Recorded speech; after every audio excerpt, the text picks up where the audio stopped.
بس تیرے در سا دنیا میں در کہاں. اعوذ باللہ من الشیطان اللعین الرجیم. بسم اللہ الرحمن الرحیم.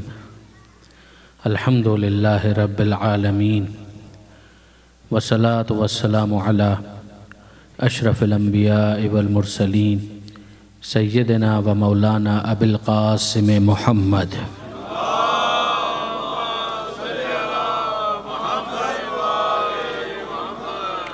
و اہل بیتہ الطیبین الطاہرین المعصومین المظلومین المنتجبین المنتخبین المیامین الذین اذهب اللہ عنہم الرجس وطہرہم تطہیرا.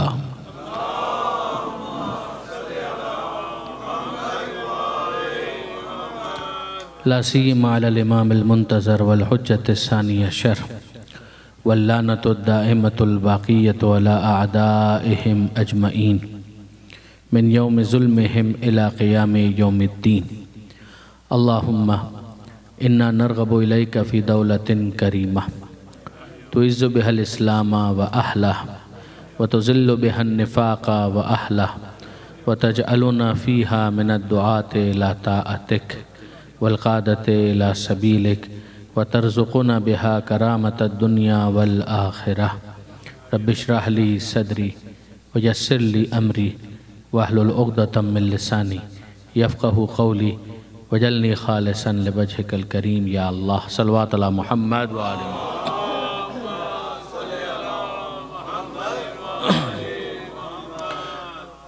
أما بعد فقد قال الله سبحانه وتعالى في القرآن الحكيم بسم الله الرحمن الرحيم. هو الذي بعث في الأميين رسولا منهم يتلو عليهم آياته ويزكيهم ويعلمهم الكتاب والحكمة وإن كانوا من قبل لفي ضلال مبين. صلوات على محمد وآل محمد.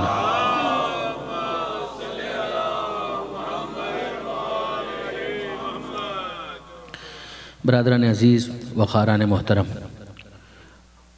کار رسالت یعنی جو منصب رسالت پر فائز ہے تو پھر اس کے کام کیا ہے، پروردگار عالم نے اس کو کس طریقے سے بیان کیا ہے، اور اسی کے لیے سورہ جمعہ کی آیت آپ کے سامنے مسلسل تلاوت کی جا رہی ہے.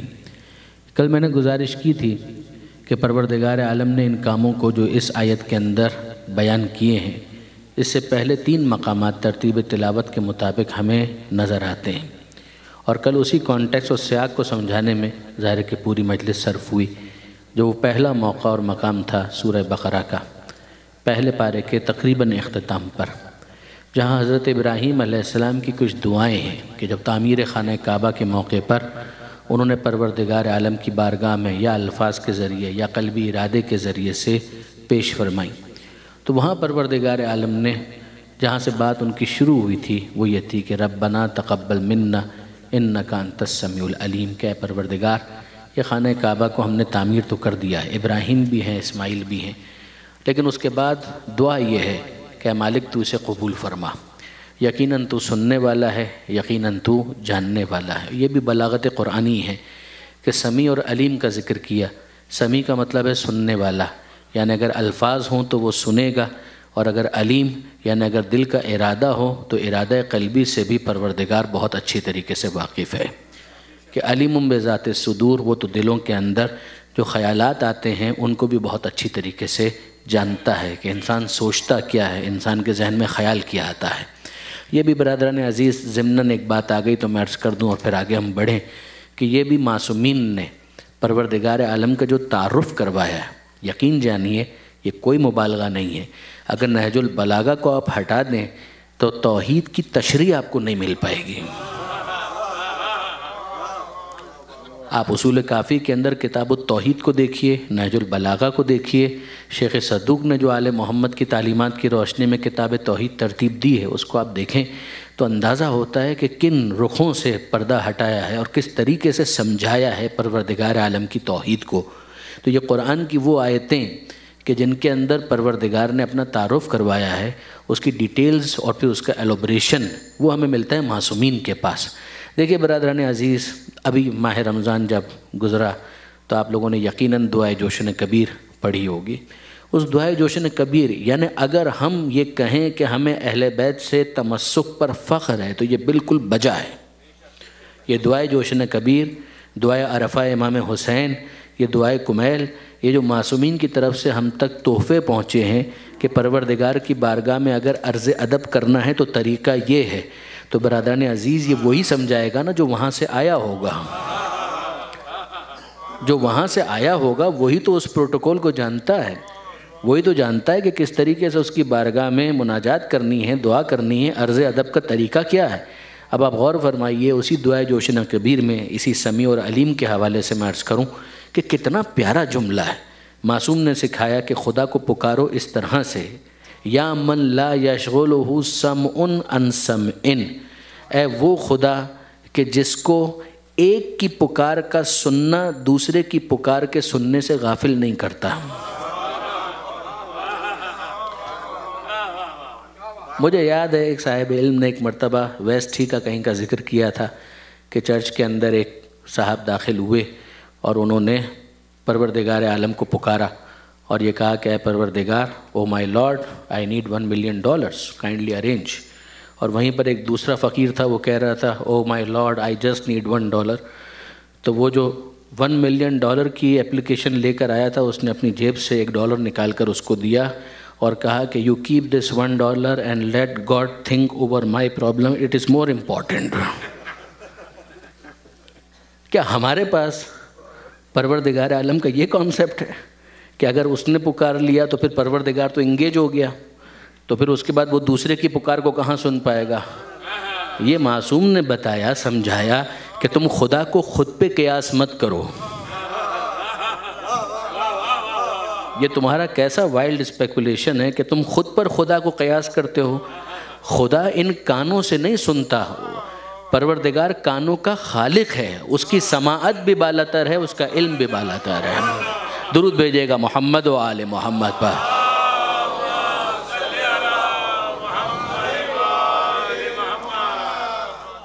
تو آپ نے برادران عزیز غور فرمایا، حضرت ابراہیم علیہ السلام اس دعا کے ذریعے سے متوجہ کرتے ہیں، اے پروردگار تو سمیع ہے، تو علیم ہے۔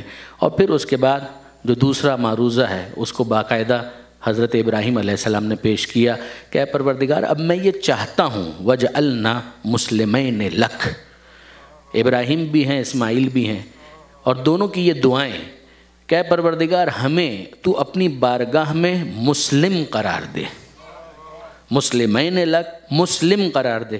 دیکھیں برادران عزیز، ایک تو شناختی کارڈ کی حد تک کوئی مسلمان ہوتا ہے، وہ بھی آپ لوگوں کے یہاں کے شناختی کارڈ میں تو نہیں ہوتا، وہاں پر تو پاکستان کے اندر باقاعدہ ریلیجن کا ایک کالم ہوتا ہے۔ میرا گمان یہ ہے کہ شاید یہاں پر ایسا کوئی خانہ نہیں ہوتا ہوگا، لیکن یہ کہ بعض افراد جو ہیں وہ ایک کارڈ کی حد تک مسلمان ہوتے ہیں۔ اگر حضرت ابراہیم علیہ السلام اور حضرت اسماعیل علیہ السلام یہ دعا مانگ رہے ہیں تو اس کا مطلب کیا ہے؟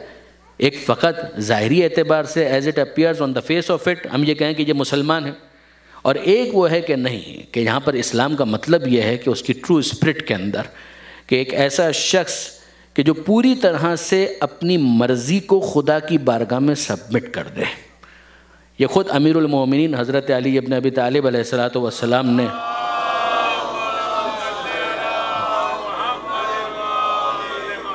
اسلام کی تعریف کرتے ہوئے یہ ارشاد فرمایا کہ الاسلام هو التسلیم، اسلام نام ہے سر تسلیم خم کرنے کا، سبمیشن، مگر ایسی سبمیشن کہ جو کمپلیٹ ہو، مکمل ہو اور ولفلی ہو۔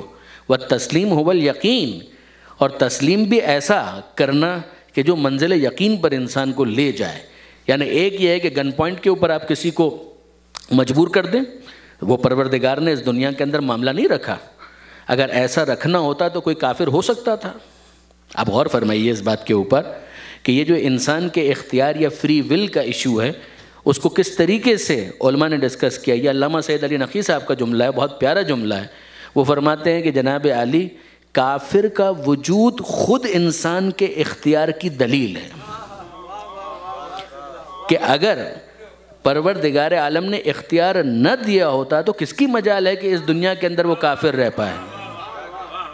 یہ کافر کا وجود خود اس بات کی دلیل ہے کہ پروردگار گن پوائنٹ پر کسی کو مسلمان نہیں بنانا چاہتا، کنونس کر کے مسلمان بنانا چاہتا کہ تمہیں عقل دی ہے، انٹلیکٹ دیا ہے، سوچنے کی صلاحیت دی ہے، سمجھنے کی صلاحیت دی ہے، تو اب تم خود غور کرو کہ خدا ہے یا نہیں ہے، تو وہ کتنے ہیں، اور اگر ہے تو اس کا کوئی نمائندہ ہونا چاہیے یا نہیں، اور اگر نمائندہ ہو تو اسے کیسا ہونا چاہیے، اور اگر وہ اس دنیا سے چلا جائے تو اس کا کوئی جانشین ہونا چاہیے یا نہیں۔ اگر عقل ہے تو خود سوچتے چلے جاؤ، ہمیں اور کچھ کرنے کی ضرورت نہیں ہے، صرف تمہاری عقل کو اپیل کرنے کی ضرورت ہے۔ اسی لیے آپ دیکھیں گے کہ پروردگار عالم نے قرآن مجید کے اندر کتنی مرتبہ یہ کہا، افلا تعقلون، تم لوگ عقل کیوں استعمال نہیں کرتے، افلا یتدبرون القرآن ام علی قلوب اقفالها، یہ لوگ قرآن میں تدبر کیوں نہیں کرتے، کیا ان کے دلوں پر تالے لگے ہوئے ہیں؟ یعنی باقاعدہ پروردگار عالم نے اس بات کو اپیل کیا ہے کہ جو عقل کی نعمت تمہیں دی ہے تم اس کو بائی پاس کیوں کرتے ہو، اس کو تم استعمال کیوں نہیں کرتے؟ جہاں بنیادی عقائد کا معاملہ ہے، اگر وہاں پر بھی آپ انٹلیکٹ کو مائنس کر دیں تو برادران عزیز وہ کون سا کامن گراؤنڈ ہے کہ جس پر آپ دوسرے کو کنونس کریں گے؟ اگر میں یہ کہوں کہ قرآن کی آیت ہے یہ تو آپ کے لیے مفید ہے، اگر میں یہ کہوں کہ نہج البلاغہ میں یہ لکھا ہے یہ تو مولا کا ماننے والا پہلے مرحلے کے اندر قبول کرے گا، لیکن اگر میں کسی کافر کے سامنے دین پیش کرنا چاہتا ہوں تو نہ وہ میرے سامنے انجیل پیش کر سکتا ہے، نہ میں اس کے سامنے قرآن پیش کر سکتا ہوں۔ مجھے بھی اگر کسی کامن گراؤنڈ کے اوپر آنا ہے کہ جہاں سے کسی ایگریڈ اپون پرنسپل کے تحت بات کو آگے بڑھایا جا سکے، تو وہ ہیومن انٹلیکٹ کے علاوہ اور کون سا دوسرا گراؤنڈ ہے کہ جہاں خدا کو تو انسان قبول کرے، جب ایک مرتبہ وہ اللہ تک آئے گا تو اسے اور زیادہ صفائی کے ساتھ سوچنے کا موقع ملے گا، وہ لا الہ الا اللہ تک آئے گا، اور جب وہ وہاں تک آئے گا تو پھر اگلا مرحلہ ہے کہ محمد الرسول اللہ تک آئے گا، اور جب غدیر خم میں ہاتھوں پر بلند ہونا ثابت ہو جائے گا تو علی ولی اللہ تک بھی آ جائے گا۔ دیکھیں برادران عزیز، بات کو میں تھوڑا سا آف ٹریک کر گیا، لیکن بہرحال یہ بھی بہت اہم ایک بات ہے جو عرض کرنا ضروری ہے، آپ غور فرمائیے اس بات کے اوپر۔ آج کے زمانے میں اگر میں کسی سے بات کرنا چاہتا ہوں، ڈسکس کرنا چاہتا ہوں، تو اگر ہم اس عقل کو درمیان سے نکال دیں، دیکھیں پروردگار عالم کیا کہتا ہے، یاسین والقرآن الحکیم، اے سید اے سردار، والقرآن الحکیم، یہ حکمت والا قرآن، اس کی قسم، انک لمن المرسلین، آپ یقیناً رسولوں میں سے ہیں۔ یہ حکمت والا قرآن گواہی دے رہا ہے کہ آپ یقیناً رسولوں میں سے ہیں۔ میں پروردگار عالم سے سوال کرتا ہوں کہ مالک اس قرآن کو گواہی کے طور پر لانے کی ضرورت کیا ہے؟ پیغمبر اکرم کے معجزات کم نہیں ہیں، میں اس نظریے کو بالکل انڈوز نہیں کر سکتا، اگر کسی کے ذہن میں غلط فہمی ہے تو وہ نکال دے۔ پیغمبر اکرم ہو یا مولا کائنات ہو یا شہزادی ہو یا امام زمانہ ہو، یہ پنجتن وہ ہیں کہ جن کے اشاروں پر معجزات ہوتے ہیں۔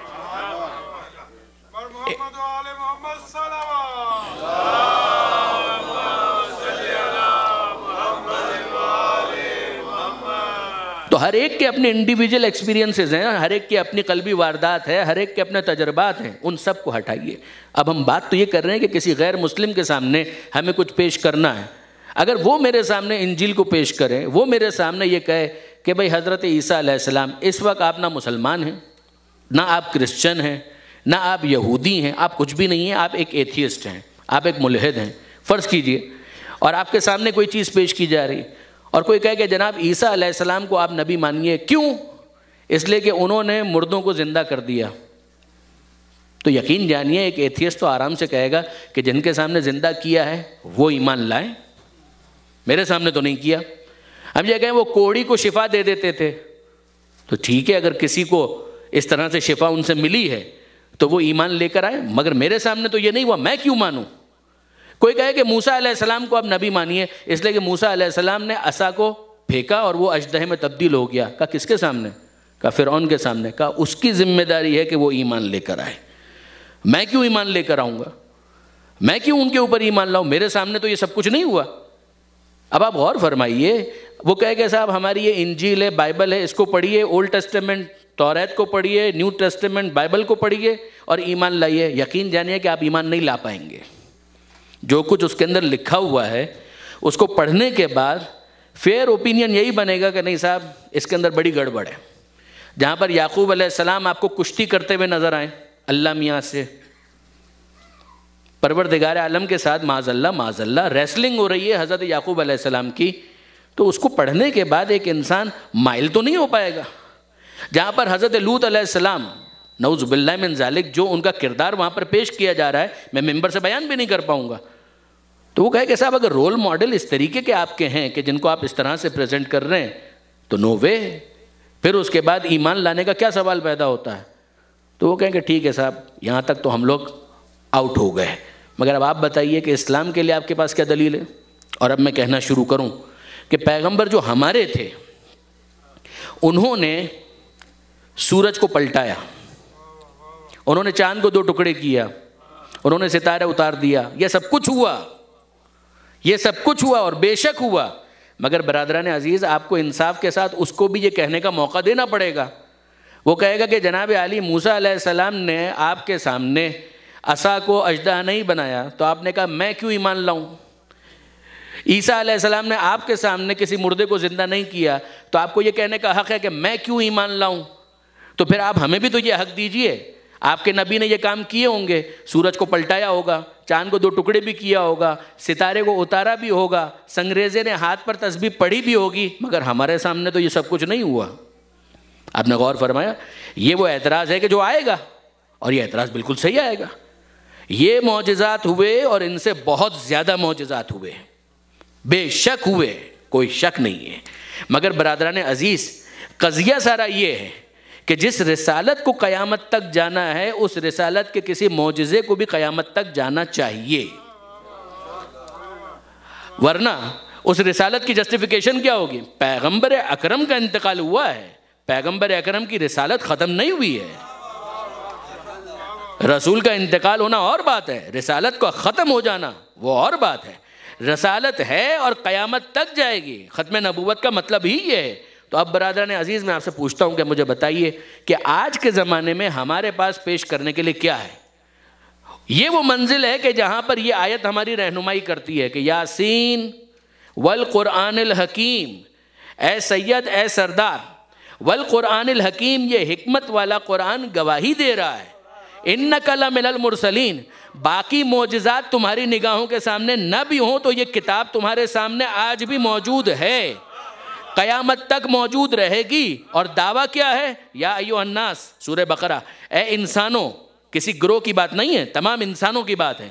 ان کنتم فی ریب، اگر تم شک میں ہو، مما نزلنا علی عبدنا، جو ہم نے اپنے بندے پر نازل کیا کہ یہ ہماری طرف سے ہے یا فیبریکیٹڈ ہے، فقط اتنا ایک کام کرو، فاتو بصورت من مثلہ، اس جیسا ایک سورہ بنا کر لے آؤ. اگر سورہ لے آئے تو ہم دستبردار ہو جائیں گے، اگر نہ لا سکو تو تم مانو کہ یہ کتاب خدا کی طرف سے ہے. درود بھیجے گا محمد و آل محمد پر.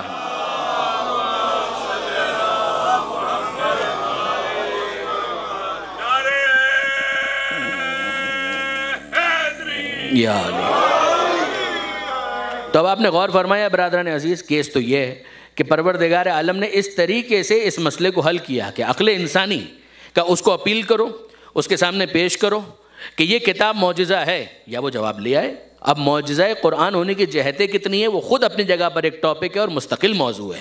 اس وقت میں اس کی تفصیل میں نہیں جا رہا کہ کس طرح سے مستقبل کی پیشن گوئیاں ہیں، فصاحت ہے، بلاغت ہے، ایلوکوینس ہے، اور بہت ساری دوسری چیزیں کہ جن کو بہت تفصیل کے ساتھ ڈسکس کیا گیا. مستقل کتابیں اس پر لکھی گئیں. فقط ایک کتاب کا حوالہ میں ضرور دوں گا، البیان، جناب آیت اللہ خوئی مرحوم کی جو کتاب ہے، اس کے اندر معجزے کا پورا ایک چیپٹر موجود ہے، اور قرآن مجید کے اعجاز یا معجزہ یا میریکل ہونے کی جو جہتیں ہیں اس پر انہوں نے گفتگو کی ہے. اس کا انگریزی ترجمہ بھی اویلیبل ہے اور نیٹ پر بھی موجود ہے. al-islam.org کے اوپر بھی آپ جا کر دیکھیں گے تو وہاں پر بھی آپ کو یہ کتاب غالباً مل جانی چاہیے.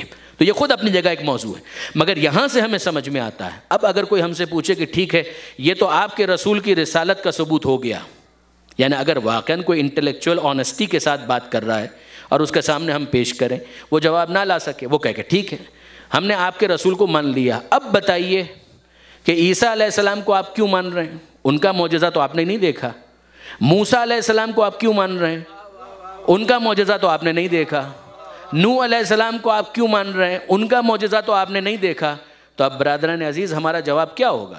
ہمارا جواب بہت سادہ ہوگا، اب ہم نے کسی معجزے کو دیکھ کر انہیں قبول نہیں کیا، ہم نے رسالت آپ کی زبان پر اعتماد کر کے انہیں مانا ہے۔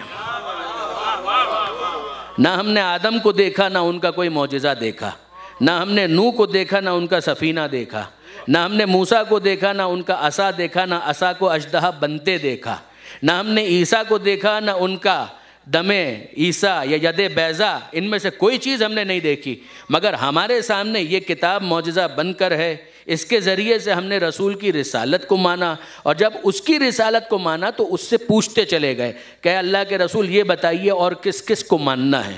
جہاں انہوں نے پہلے والوں کا ذکر کیا تو نبیوں کا تعارف کروایا، آدم کو مانو، ہم نے کہا آمنا، نوح کو مانو، ہم نے کہا آمنا، ابراہیم کو مانو، ہم نے کہا آمنا، موسیٰ کو مانو، عیسیٰ کو مانو، ہم نے کہا آمنا، ہم ایمان لائے۔ اور اب اس کے بعد ہم نے اسی رسول سے پوچھا کہ جس کے کہنے پر آدم سے لے کر عیسیٰ تک تمام نبیوں کو مانا تھا، اب ہم نے اسی سے پوچھا اے اللہ کے رسول آپ کے بعد بھی کسی کو ماننا ہے؟ آپ کے بعد بھی کسی کو قبول کرنا ہے؟ اگر اللہ کے رسول کہہ دیتے کہ نہیں میرے بعد کسی کو نہیں ماننا، بس مجھے مانو اور اس کے بعد بات ختم، تو یقین جانیے کہ ہم کسی کو نہ مانتے۔ مگر جس رسول کے کہنے پر آدم سے لے کر عیسیٰ تک تمام نبیوں کی نبوت کا کلمہ پڑا ہے، ہم نے اسی کے ہاتھ پر کسی کو بلند دیکھا ہے۔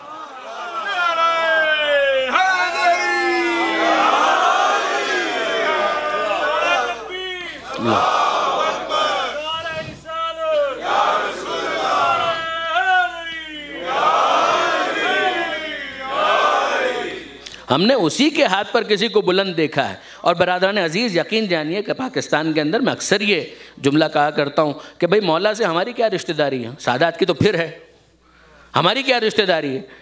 کہ مثلا خالہ کے بیٹے ہیں، چاچا کے بیٹے ہیں، ماموں کے بیٹے ہیں، کزن ہیں، فرسٹ کزن ہیں، سیکنڈ ہے، کیا معاملہ؟ کہ معاملہ صرف اتنا ہے کہ ہم تو اپنے طور پر کسی کو نہیں مان رہے، نہ محمد مصطفیٰ کو ہم نے اپنے طور پر رسول مانا، نہ علی مرتضیٰ کو اپنے طور پر امام مانا۔ جس کو خدا نے رسول بنایا اس کا کلمہ پڑھتے ہوئے کہا محمد الرسول اللہ، اور جس کو اللہ نے ولی بنایا اس کا کلمہ پڑھتے ہوئے کہا علی ولی اللہ۔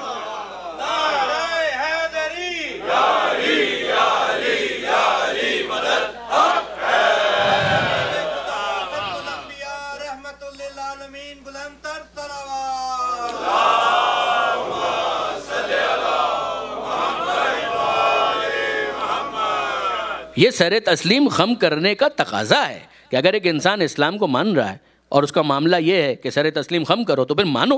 خدا کو جب ایک مانا ہے تو پھر اس کے کہنے پر محمد الرسول اللہ کہو، اسی کے کہنے پر علی ولی اللہ کہو۔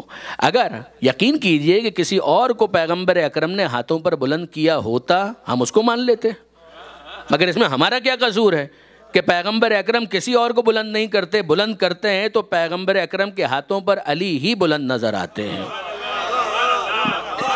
جس کے نام کے اندر بھی علی موجود ہے، اور علی کا مطلب ہے بلندی، نام بھی بلند ہے، وہ پیغمبر کے ہاتھوں پر کتنا بلند ہو گیا ہوگا۔ درود بھیجئے محمد و آل محمد پر۔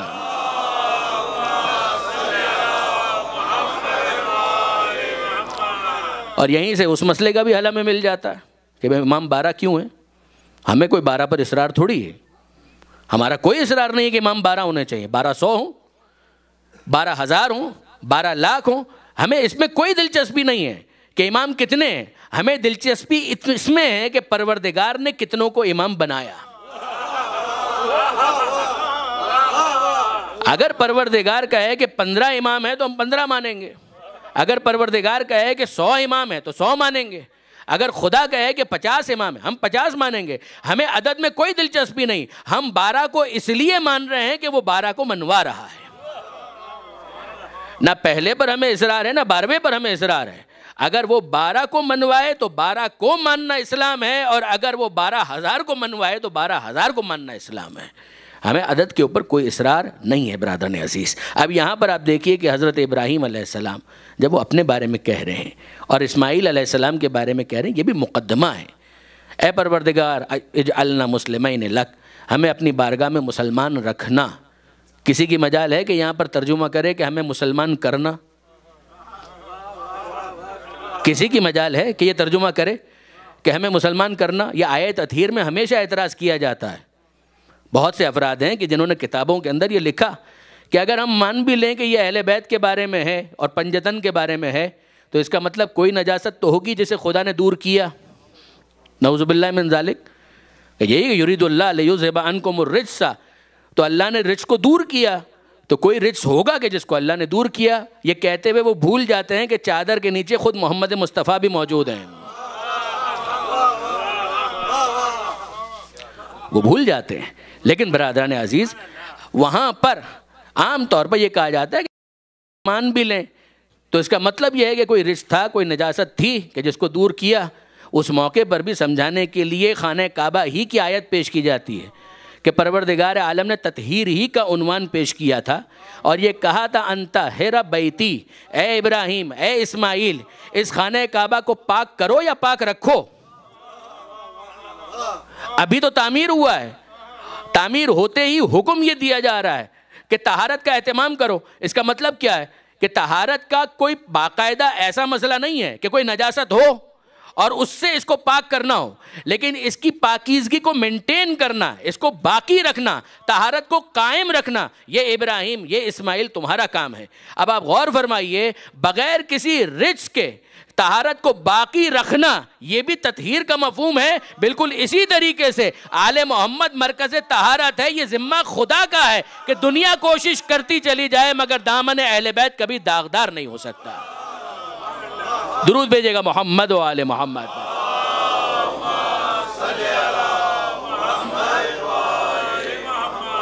یہاں پر جناب ابراہیم علیہ السلام کی دعا، اس کا بھی یہ مطلب ہے، اے پروردگار تو ہمیں مسلمان رکھ جو اسلام کا اعلیٰ ترین معیار ہے، صرف ظاہری اعتبار سے نہیں، قلبی اعتبار سے بھی، اور ویسا مسلمان رکھ کے جو اسلام کا حق ہے. اور پھر آگے یہ دعا بھی کہ ارنا مناسکنا، کہ پروردگار ہمیں ہمارے مناسک جو عبادت کا طریقہ ہے وہ دکھا دے کہ حج کو کیسے انجام دینا ہے، دیگر عبادتوں کو، ریچولز کو، رسومات کو، مراسم عبادت کس طرح سے کرنے ہیں، رکوع کیسے کرنا ہے، سجدہ کیسے کرنا ہے، نماز کیسے پڑھنی ہے. اے پروردگار یہ تو ہمیں سکھا دے. یہ لفظ مناسک طریقہ عبادت کے لیے استعمال ہونے والا لفظ ہے مگر حج کے لیے خاص طور پر استعمال ہوتا ہے. لہذا خود پیغمبر اکرم ختمی مرتبت احمد مجتبی محمد مصطفیٰ صلی اللہ علیہ وآلہ وسلم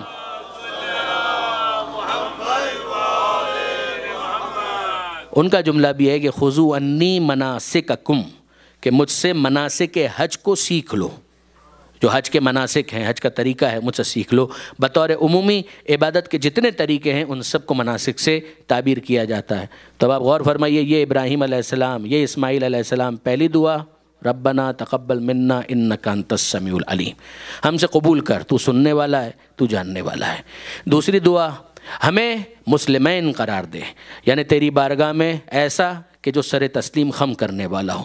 اگلی دعا ارنا مناسکنا سے بھی پہلے کہ ہماری ذریت کے اندر فی ذریتنا امتن مسلمتن لک، اے پروردگار جس اسلام کی دعا ہم اپنے لیے مانگ رہے ہیں صرف اپنے لیے نہیں مانگ رہے، ہماری نسل کے اندر بھی، ہماری اولاد کے اندر بھی، ذریت یعنی نسل اولاد کا، اس کے اندر بھی ایک گروہ ان لوگوں کا رکھ جو تیری بارگاہ میں سر تسلیم خم کرنے والے ہیں.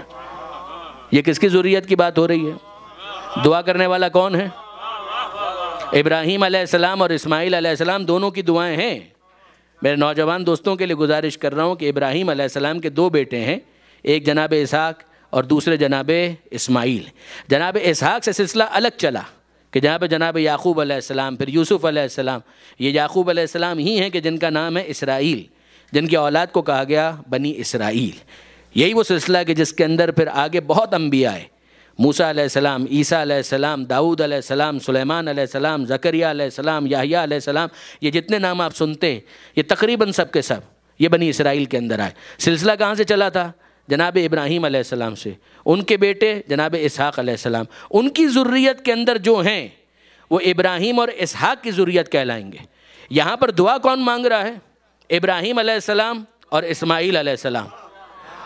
کہ یہاں پر بھی ایک سلسلہ رہے، امتن مسلمتن لک، ایک گروہ مسلمانوں کا ہونا چاہیے. تو اب ہمیں ماننا پڑے گا کہ اگر ابراہیم اور اسماعیل علیہ السلام کی یہ دعا قبول ہوئی تو اسماعیل علیہ السلام اور ابراہیم علیہ السلام کی نسل میں ختمی مرتبہ تک ایک گروہ ان لوگوں کا ہونا چاہیے جو اسی معیار کے مسلمان ہوں، جو اس معیار کے مسلمان ہوں. اس لیے کہ حضرت ابراہیم علیہ السلام اور اسماعیل دونوں یہ دعا مانگ رہے ہیں. اب آپ غور فرمائیے، جس کے بعد ہمیں سمجھ میں آتا ہے یہ عقائد ایسے ہی نہیں بن گئے جو کتابوں کے اندر بڑی تفصیل کے ساتھ لکھے گئے، جس کو آپ سنتے ہیں ممبروں سے، یہ ایسے ہی نہیں بن گئے کہ جتنے معصوم ہیں، امام ہیں، ان سب کا سلسلہ خود سے لے کر آدم تک پاکیزہ اور طاہر و طیب شجرہ. اگر آپ زیارت کے الفاظ پر غور کریں، کیا جملے ہیں اس کے اندر؟ اشہد انک کنت نورا فی الاسلاب الشامخہ والارحام المطہرہ.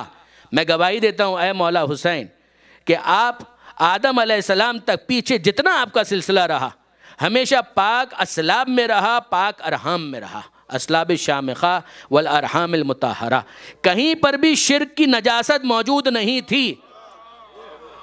یہی وجہ ہے کہ پیچھے بنی ہاشم کے اندر ایک گروہ ہمیشہ ان لوگوں کا رہا. جناب ابراہیم علیہ السلام تک پیچھے جہاں تک آپ چلے جائیں، ہر ایک کے اندر ایک گروہ ہمیشہ ان لوگوں کا رہا کہ جو مسلمان تھے. پھر اگر کوئی کہے کہ ابو لہب وغیرہ کیا آ گئے، تو ابو لہب کی نسل میں تو کوئی معصوم نہیں ہے. ابو لہب کی نسل میں تو کوئی معصوم نہیں ہے. یہ کچھ افراد ہیں جو دائیں بائیں ہو جاتے ہیں، تو دائیں بائیں والوں پر ہمارا ویسے بھی کبھی اعتبار نہیں ہوا کرتا. درود بھیجے گا محمد و آل محمد.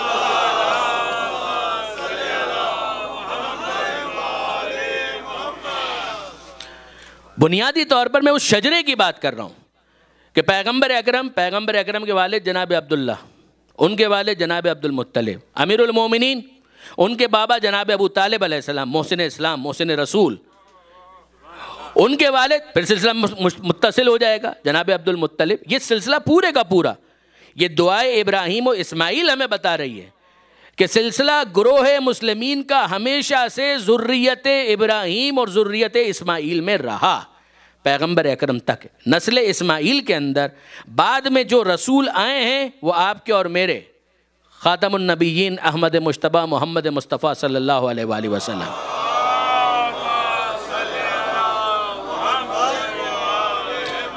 اور اب اس کے بعد حضرت ابراہیم علیہ السلام کی دعا اور آگے بڑھتی ہے. پھر وہ کہتے ہیں، اور وہ جملہ آتا ہے وَابْعَثْ فِيهِمْ رَسُولًا مِّنْهُمْ، کہ اے پروردگار اسی گروہ کے اندر ایک رسول کو بھیج، مبعوث فرما، جو ان کے درمیان کیا کرے کہ یتلو علیہم آیاتک، جو ان کے درمیان تیری آیتوں کی تلاوت کرے. یہ پہلا کام.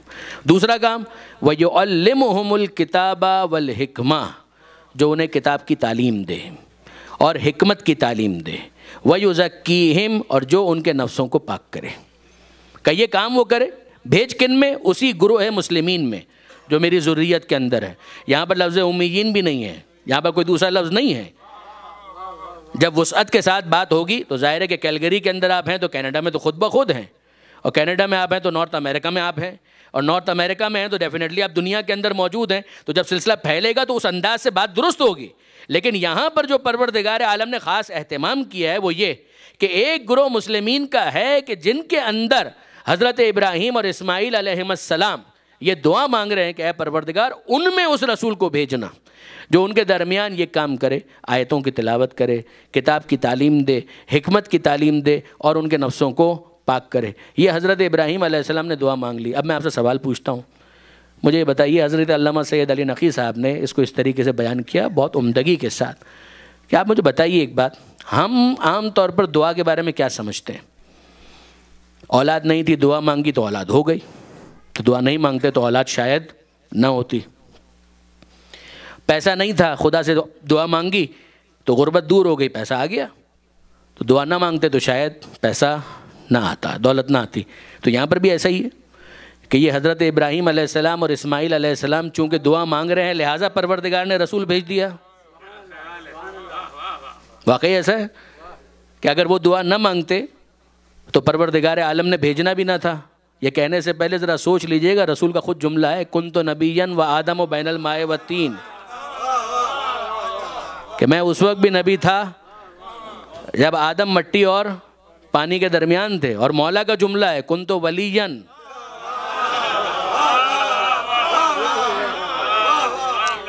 وآدم بین الماء والتین، میں اس وقت بھی ولی تھا کہ جب آدم مٹی اور پانی کے درمیان تھے۔ اب آپ غور فرمائیے برادران عزیز، یہاں پر بھی اس حدیث کے اندر پیغمبر اکرم نے ابتدائے نبوت کو نہیں بتایا ہے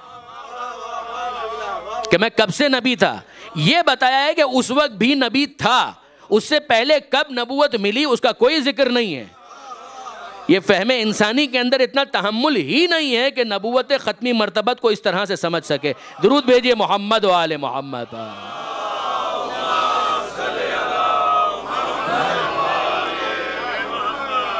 تو پھر اب اس کو حل کیسے کریں؟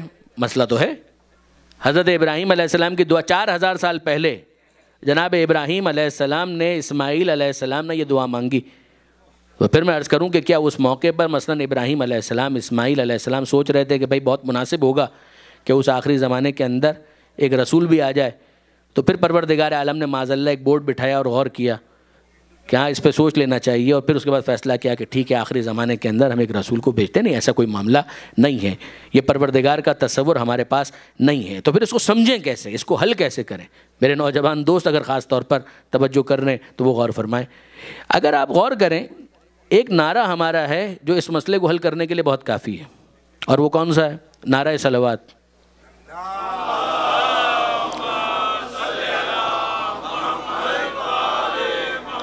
یہ درود بھی ایک نعرہ ہے نا، یہ ہمارا شعار ہے کہ جس کے ذریعے سے ہماری پہچان ہوتی ہے کہ اللہم صلی علی محمد و آل محمد۔ کیا ترجمہ ہے اس کا؟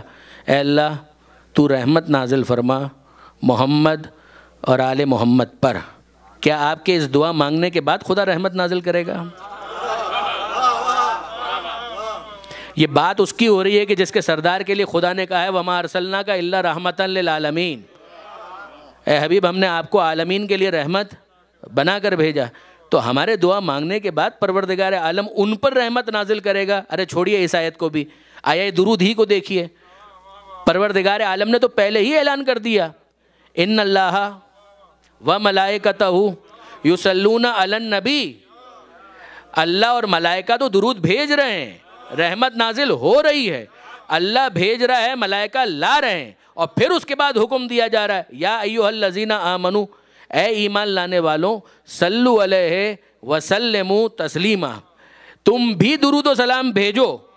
تو اے پروردگار جو کام تو پہلے سے کر رہا ہے اس کے لیے ہم سے دعا کیوں کروا رہا ہے؟ دعا اس لیے نہیں ہو رہی ہے کہ تم دعا کرو تو اس کے بعد میں رحمت نازل کروں گا، رحمت تو آ رہی ہے، مگر تم بھی اسی دعا کے الفاظ اپنی زبان سے جاری کر کے اپنے وفادار ہونے کا تو ثبوت دو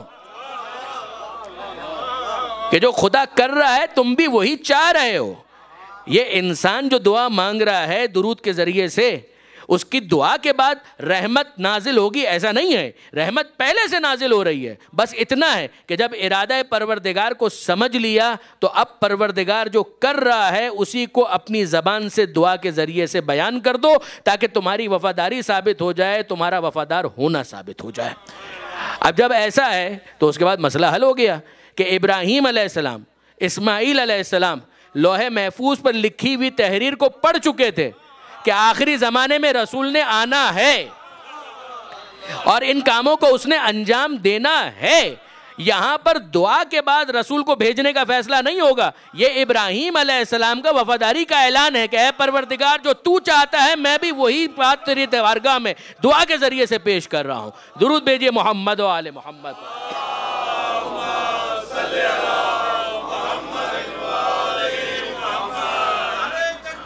اللہ یا رسول اللہ،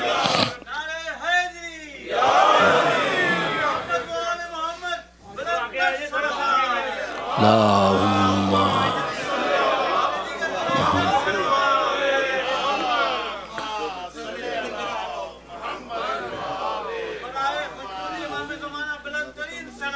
اللہم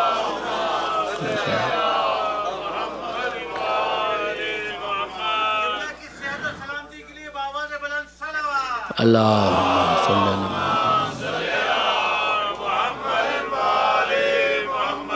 میرے محترم بزرگ، آپ میرے لیے بہت محترم ہیں، مگر یقین جانیے مجلس میں ہم جیسے انڈیویجلز ان کی کوئی حیثیت نہیں ہے۔ دعا کی ہمیشہ التماس ہے، مگر نعرے کی صورت میں کسی اور انڈیویجل کا کیا ذکر؟ یہ نعرے اور یہ دعاؤں کے اندر خاص طور پر جب اجتماعات ہیں، یا محمد یا آل محمد، درود بھیجیے گا محمد و آل محمد۔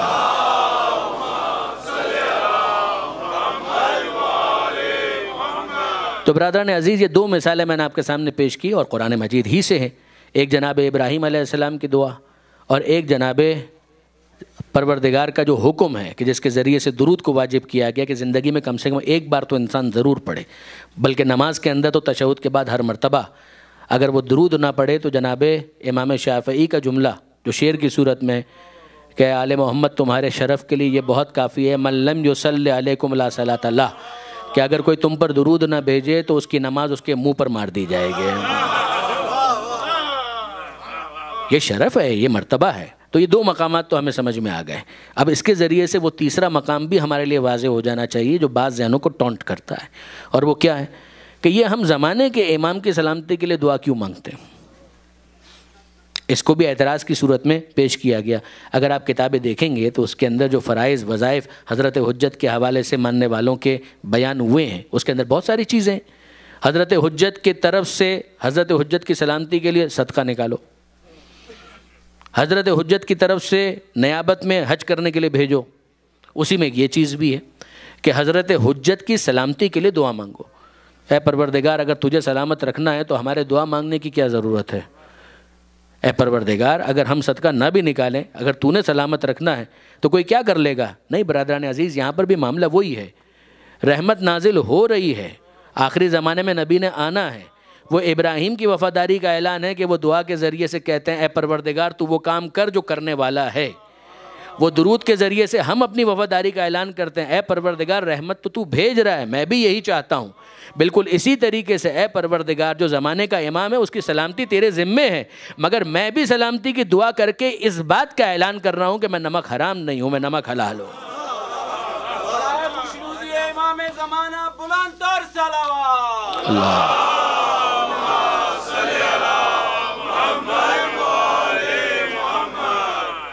لہذا یہاں پر اگر آپ دیکھیں جو دعا پڑھی جاتی ہے اللہم کل ولی کل، یہ حجت ابن الحسن حضرت حجت کے لیے ہے، اور باقی اصول کافی کی یہ روایت حدیث موجود ہے کہ ہر زمانے کے اندر اپنے زمانے کے امام کو، 8ویں امام کا زمانہ ہو، 7ویں امام کا زمانہ ہو، 6ٹھے امام کا زمانہ ہو، ہر زمانے کے اندر ماننے والوں کی یہ ذمہ داری ہے کہ وہ اپنے امام کی سلامتی کے لیے اس انداز سے دعا مانگے۔ نام بدل جائے گا زمانے کے اعتبار سے، لیکن بہرحال وہ دعا مانگے اور اپنی وفاداری کا اعلان کرے۔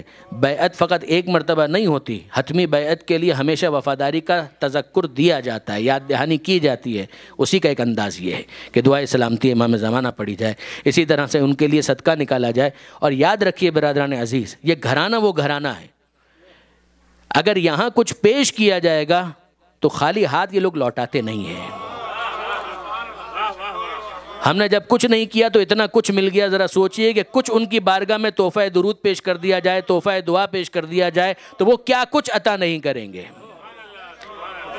ان کی بارگاہ سے انسان خالی ہاتھ کیوں آئے گا؟ یہ پروردگار نے اپنے دروازے تک، اپنی بارگاہ تک پہنچنے کے لیے وہ ابواب ہیں، وہ باب ہیں، وہ دروازہ ہیں کہ جو پروردگار عالم نے قرار دیا ہے۔ لہٰذا ان سے تمسک کے یہ مختلف انداز ہیں کہ جو خدا ہی کی طرف سے ہم تک پہنچیں۔ درود بھیجیے گا محمد و آل محمد۔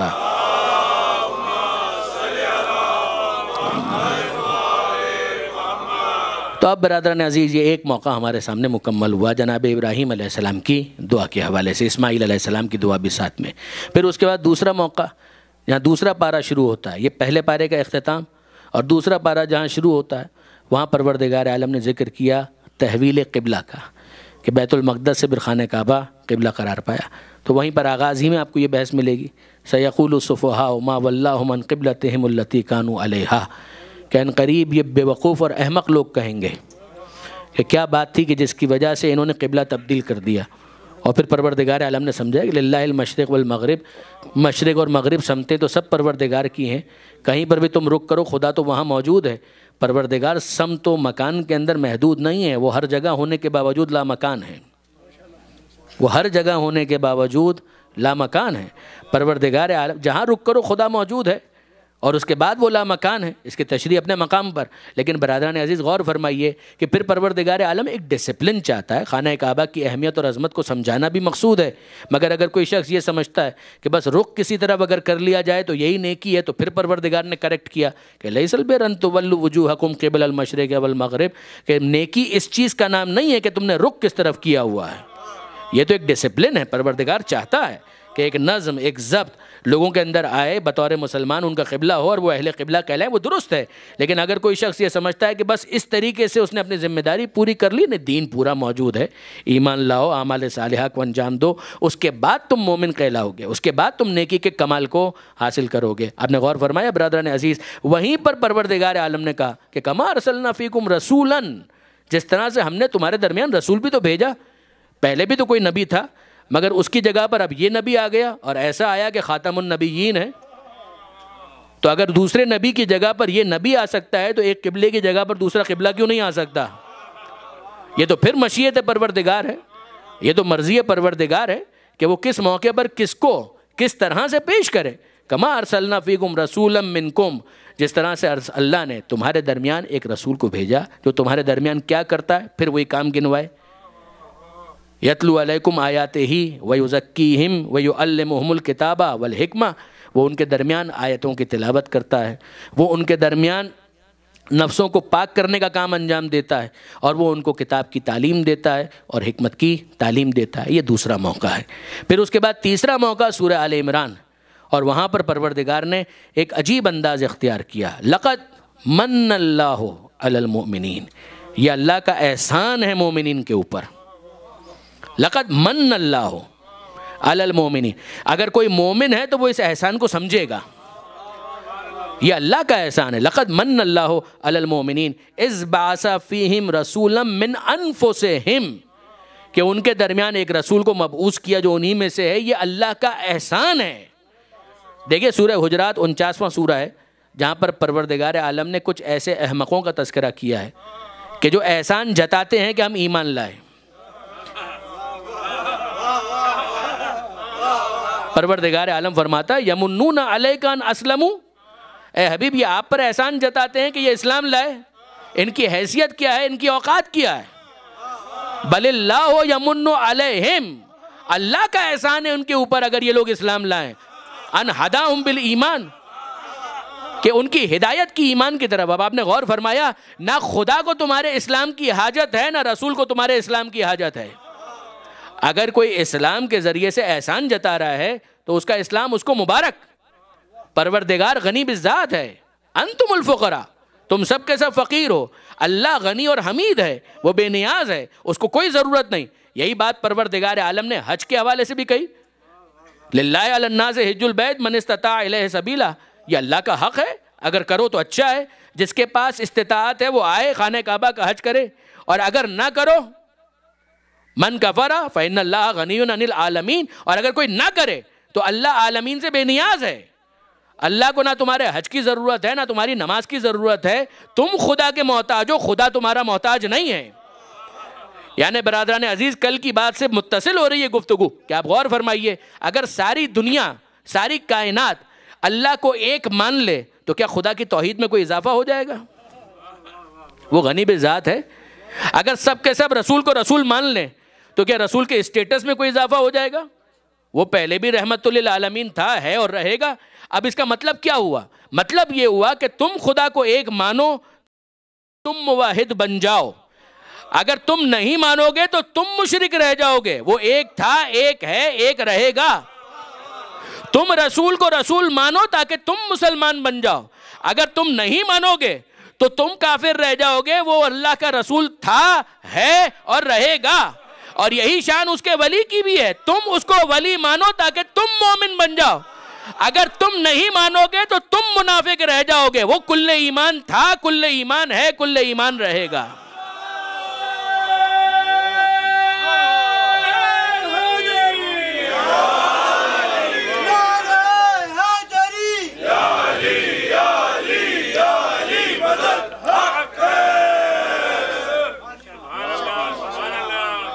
بس برادران عزیز آپ نے غور فرمایا، یہاں پر پروردگار عالم نے کہا لقد من اللہ علی المؤمنین، مومن ہے تو وہ اس احسان کو سمجھے گا.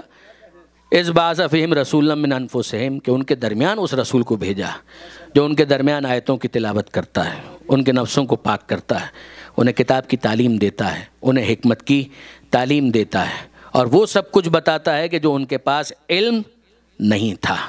اگر کوئی مومن ہے تو وہ اس بات کو سمجھے گا اور جانے گا.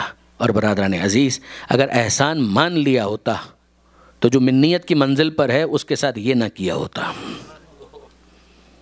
داستان کربلا خون سے رنگین ہے، جو اس بات کا اعلان ہے کہ رسول اللہ کے اس احسان کو قبول نہیں کیا گیا، اس طرح سے نہیں لیا گیا کہ جس طرح سے لیا جانا چاہیے تھا. میں اپنے نوجوان دوستوں کے لیے گزارش کر رہا ہوں، امام مظلوم کا جو سفر ہے مدینہ سے شروع ہوتا ہے، امام مکہ پہنچتے ہیں. مکہ میں چند مہینے امام نے گزارے ہیں. 28 رجب کو امام کا قافلہ مدینہ منورہ سے روانہ ہوا، مکہ پہنچا 3 شعبان کو. یہ 3 شعبان ہی امام حسین کی ولادت کی تاریخ ہے، اور 3 شعبان ہی مکہ پہنچنے کی تاریخ ہے. اور 3 شعبان کو جب امام پہنچے مکہ مکرمہ تو اس کے بعد امام نے پورا شعبان گزارا، پورا رمضان گزارا، شوال گزارا، ذیقعد گزارا، یہاں تک کہ ذی الحج کی تاریخیں گزرنے لگیں. اور 8 ذی الحجہ کو امام مظلوم وہاں سے نکلتے ہیں مکہ مکرمہ سے. اور پھر اس کے بعد مختلف منازل ہیں کہ جن کو طے کرتے ہوئے حسین آگے بڑھ رہے ہیں. راستے میں جناب مسلم بن عقیل کی شہادت کی خبر ملتی ہے، پھر آگے بڑھتے ہیں.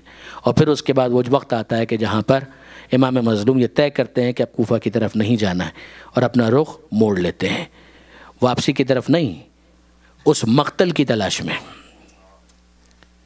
جس کو آج کربلا کہا جاتا ہے.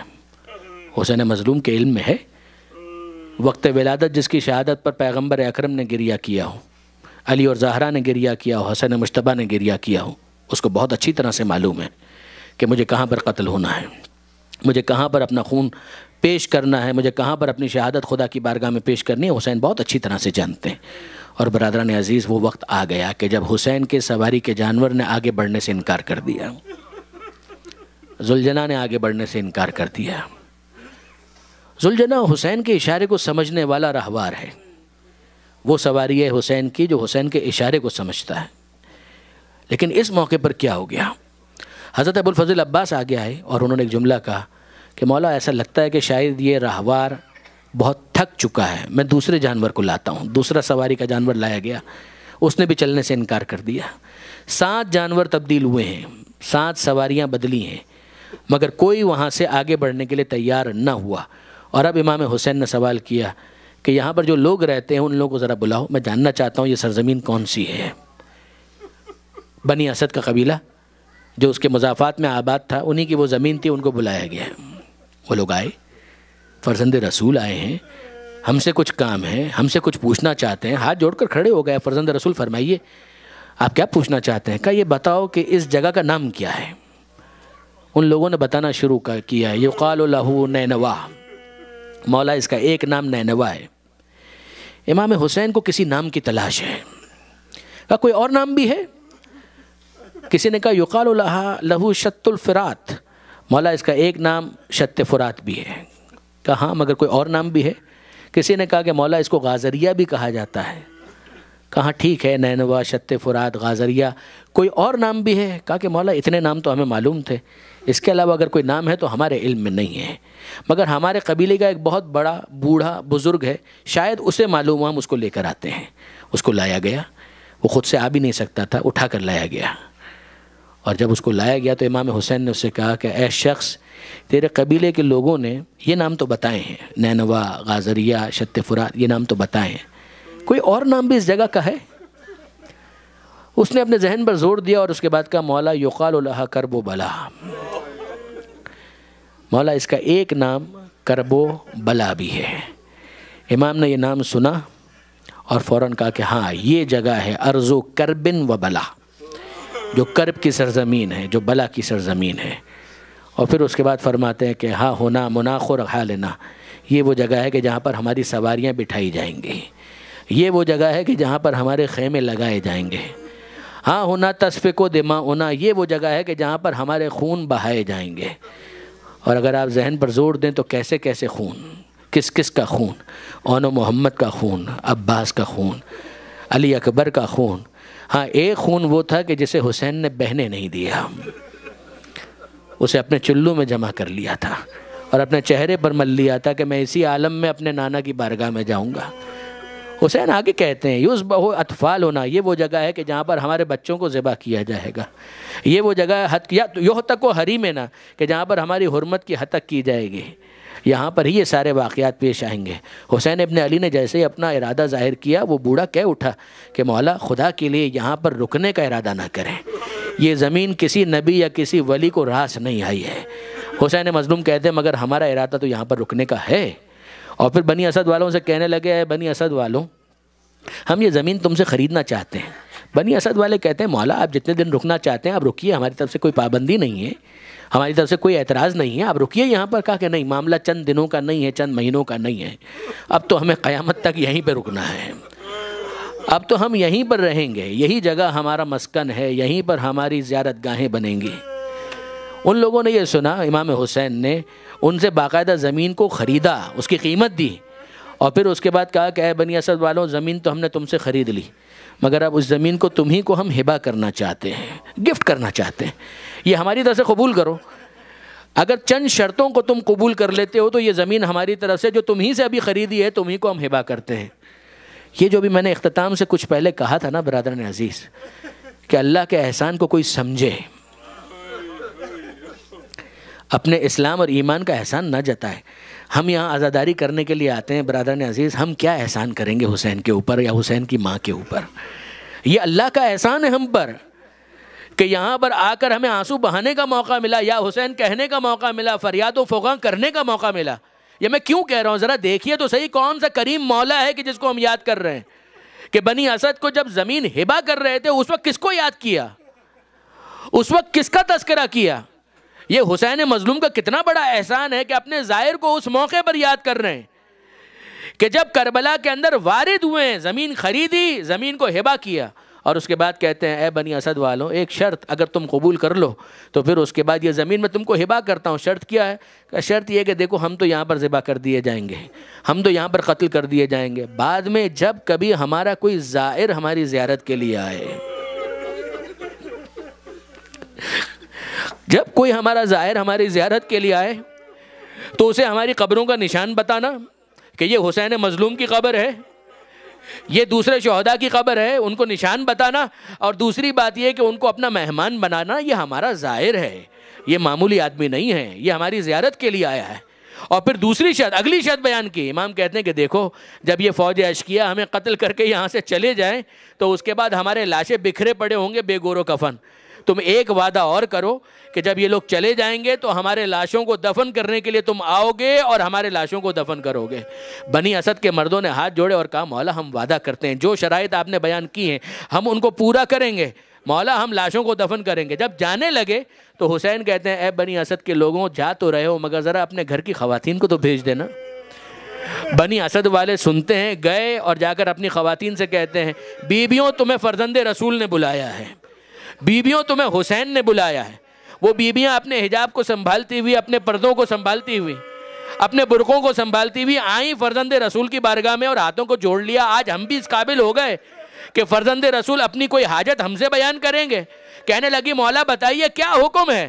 حسین نے پہلا تو اپنا تعارف کروایا، مجھے پہچانتی ہو نا، میری بہن کا نام زینب ہے، میری بہن کا نام ام کلثوم ہے، میں زینب کا بھائی ہوں، میں ام کلثوم کا بھائی ہوں۔ اے بیبیوں، ہو سکتا ہے کہ تمہارے گھر کے مرد جو ہیں یہ فوج یزید کے ڈر سے ہمیں دفنانے کے لیے نہ آئیں، مگر تم ایک وعدہ کرو کہ جب یہ لوگ چلے جائیں گے اور تمہارے گھر کے مرد اگر نہ آئیں تو پانی بھرنے کے لیے جب فرات کے پاس آؤ گی تو ایک مٹھی خاک ہمارے جسم کے اوپر ڈال دو گی۔ بیبیوں نے ہاتھ جوڑ کر وعدہ کیا، بنی اسد کی عورتوں نے، کہ مولا ہم وعدہ کرتے ہیں، اور جانے لگی تو امام حسین کہتے ہیں اے بیبیوں جا تو رہی ہو مگر اپنے گھر کے بچوں کو تو ذرا بھیج دینا۔ وہ بچے بھی جب آئے ہیں تو حیرت کے ساتھ، ارے ہم اتنے چھوٹے، ہم کیا خدمت کر سکتے ہیں؟ ننھے ننھے ہاتھوں کو جوڑ کر کہتے ہیں مولا حکم کیجئے۔ حسین کہتے ہیں پہلے میرا تعارف سنو، میرے بچوں میں بھی علی اصغر ہے، سکینہ کا بابا ہوں، تمہاری طرح کے میرے بھی چھوٹے بچے ہے؟ کہا مولا حکم کیجئے۔ کہا کہ حکم فقط اتنا ہے کہ اگر تمہارے ماں باپ یزید کے ڈر سے ہمیں دفن کرنے کے لیے نہ آئے تو تم وعدہ کرو کہ جب کھیلتے ہوئے آؤ گے ایک مٹھی